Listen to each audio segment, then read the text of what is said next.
आदरणीय श्री कृष्ण कुमार जी जोशी, आदरणीय श्री पंड्या साहब, आदरणीय श्री मधुसूदन जी आर्य, श्री राजेंद्र शालियर साहब, आध्यात्मिक चेतना अभियान के संयोजक विनोद शर्मा जी, आध्यात्मिक संवाद के संयोजक रमेश बिंदवानी जी, समन्वयक श्री प्रकाश कल्याणी जी और उपस्थित मेरे सभी सम्मानीय महानुभाव। धैर्य, तितिक्षा और सहनशीलता ये समानार्थी शब्द हैं।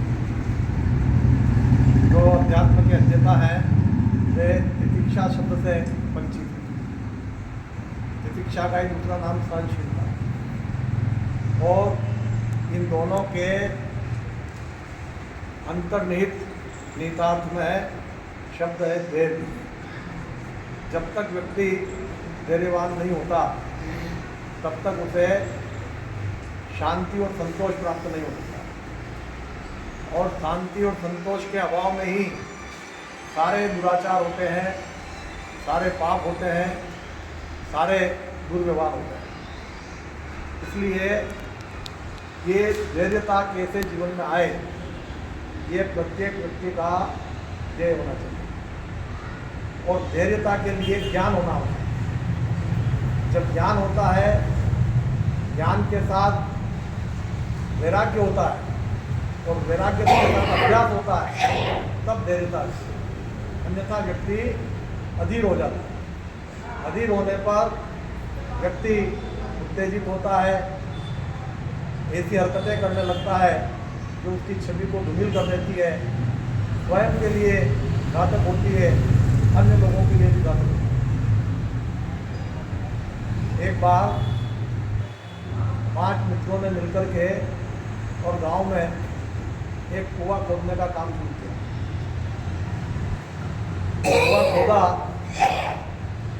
50, 60, 70, 80 फीट तक खुदाई हो गई, लेकिन पानी नहीं आया। पांचों बैठ कर विचार करने लगे कि इतनी खुदाई हो गई, पानी नहीं आ रहा है, अब क्या किया जाए। 4 मित्रों का मत ये हुआ कि हम खुदाई का काम जारी रखेंगे तो पानी अवश्य आएगा।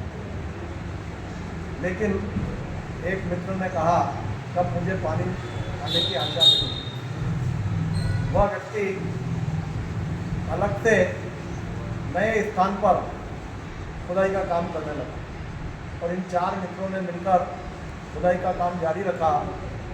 10 फीट और खोदा तो वहाँ से पानी निकल गया। तात्पर्य यह है कि व्यक्ति जब धैर्य रखता है तो परिणाम अवश्य आता है, और अगर यदि धैर्य खो देता है तो परिणाम दूर हो जाता है। एक प्रसंग जो वास्तव में सच्चा उदाहरण था, वह कुछ वर्षों पूर्व आया था। परीक्षा का परिणाम आने वाला था और उस परिणाम में जैसा कि सामान्यतः होता है, व्यक्ति के मन में ऊहापोह होता है कि क्या होगा क्या नहीं होगा। कई लोग तनाव में आ जाते हैं।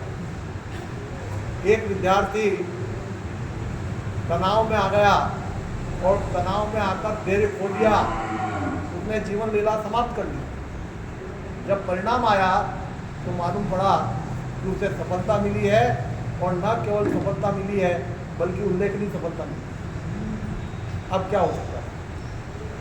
तो जब तक व्यक्ति धैर्य न रखे तब तक उसे श्रेष्ठ परिणाम नहीं मिल सकते। अगर यदि हमको इंदौर जाना है और वाहन से भी जा रहे हैं, विशेष वाहन से भी जा रहे हैं, तो उसमें 3 घंटे का समय जरूर लगेगा।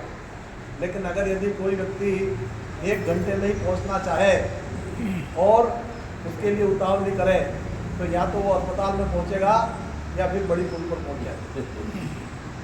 तो जब तक व्यक्ति धैर्य धारण नहीं करता तब तक उसे सफलता नहीं मिल सकती। और जो व्यक्ति धैर्यवान होता है वह व्यक्ति अशांति से दूर रहता है, दुराचार से दूर रहता है, अपराध से दूर रहता है और अपनी छवि को उज्जवल बनाए रख सकता है। सबके साथ प्रेमपूर्ण संबंध रख सकता है। इसलिए व्यक्ति के जीवन में धैर्य की बड़ी आवश्यकता होती है। कहा जाता है कि धैर्य का फल मीठा होता है, लेकिन इस धैर्य को जो व्यक्ति धारण नहीं कर पाता उसके जीवन में शांति चली जाती है और वह न केवल शांति खोता है बल्कि अपना स्वास्थ्य खो देता है और अपने जीवन के अंदर कई प्रकार की आफत मोल ले लेता है।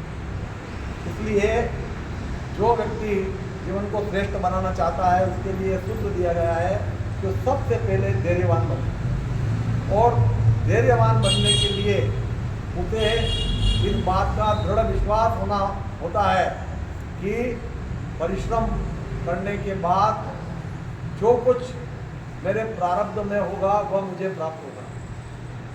यह भाग्यवाद की ओर या निकर्मणिता की ओर धकेलने का आह्वान नहीं है, बल्कि वास्तविक है। जब यह भजन लोकप्रिय होता है, करते हो तुम कन्हैया मेरा नाम हो रहा है, प्रभु आपकी कृपा से मेरा सब काम हो रहा है, ये प्रभु के प्रति जो आस्था व्यक्त की गई, इस आस्था में भी अगर यदि निकर्मण्यता है तो फिर प्रभु उसको कोई मदद नहीं कर सकता। कहा जाता है कि प्रभु उसी की मदद करता है जो अपनी मदद स्वयं करता है। तो इसलिए व्यक्ति को परिश्रम से, पुरुषार्थ से तो पीछे नहीं हटना है, लेकिन साथ साथ धैर्य भी नहीं खोना है। अगर यदि धैर्य को लेकर के साथ चलेगा और सहनशीलता से जो कुछ घटित हो रहा है उसे स्वीकार करेगा और कर्म के प्रतिसाद के प्रति उसकी आस्था होगी, तो फिर वह अपना धैर्य नहीं खोएगा।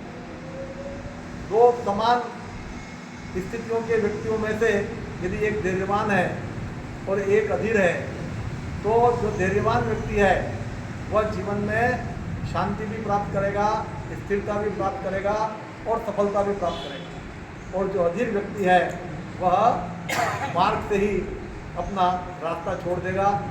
इसलिए आशावादी बने, आत्मविश्वासी बने, पुरुषार्थी बने और परिश्रमी बने, तो फिर यह धैर्य उसका साथ दे सकता है। वास्तव में अध्यात्म का साथ इस धैर्य में छिपा हुआ है, तितिक्षा में छिपा हुआ है, सहनशीलता में छिपा हुआ है। संसार के अंदर 8.5 अरब लोग हैं, कोई भी 2 मनुष्य ऐसे नहीं है कि जिनको एक की सारी वृत्तियां, सारे उसके कार्य और उसका स्वभाव पूरी तरह से स्वीकार हो, पूरी तरह से पसंद ना होते हुए भी जिन विषयों पर सहमति है उस पर सहयोग और सहकार से काम चलाया जा सकता है। और अगर यदि व्यक्ति ऐसा करता है तो उसके लिए उसको सहनशीलता की आवश्यकता होती है, और यदि सहनशीलता नहीं है तो और परिवारजनों से भी सौजन्यता बनाए नहीं रखी जा सकती। और इस सहनशीलता के लिए व्यक्ति को धैर्य की आवश्यकता होती है। इस धैर्य को अध्यात्म का मूल आधार और जीवन कला का सबसे महत्वपूर्ण सूत्र और परस्पर सौजन्यता का आधार माना जाना चाहिए। और जो व्यक्ति इसको मानकर अपने जीवन को आगे बढ़ाता है उसका जीवन सुख, शांति, समाधि से परिपूर्ण रहता है। आज हमारे 2 मित्रों का जन्मदिन का उत्सव है। भाई वीरेंद्र भादुरिया जी, जो तो विधि क्षेत्र में मेरे भी सहयोगी हैं, बहुत ही भले व्यक्ति और जिज्ञासु, कर्मठ और सीखने की अभिलाषा और सबके प्रति सौजन्यतापूर्ण व्यवहार उनकी विशेषता है। उनको मैं आप सबकी ओर से जन्मदिन की बधाई, शुभकामनाएं देता हूं। और हमारे भाई रमेश जी ब्रिजवानी, इनका भी जन्मदिन 2 दिन पहले निकला है। ये भी बड़े भले व्यक्ति हैं और जो कार्य इनके पास होता है पूरी कर्मठता के साथ करते हैं, सादगी से, सदाचार से, सेवा भाव से, सबके प्रति सौजन्यता से अपने जीवन को आगे बढ़ाते हैं। उनके प्रति भी मैं शुभकामनाएं व्यक्त करता हूँ। हमारे भाई विनोद जी, आपको भादुरिया जी, रमेश जी ब्रिजवानी, पूरा भैया यहाँ पुरस्तात् शुक्रमुच्चरतः पश्येम शतं जीवेम शरदः शतगुं शृणुयाम शरदः शतं दीनाशाम शरदः शतं भूयश्च शरदः शतात्। चलो जय जी।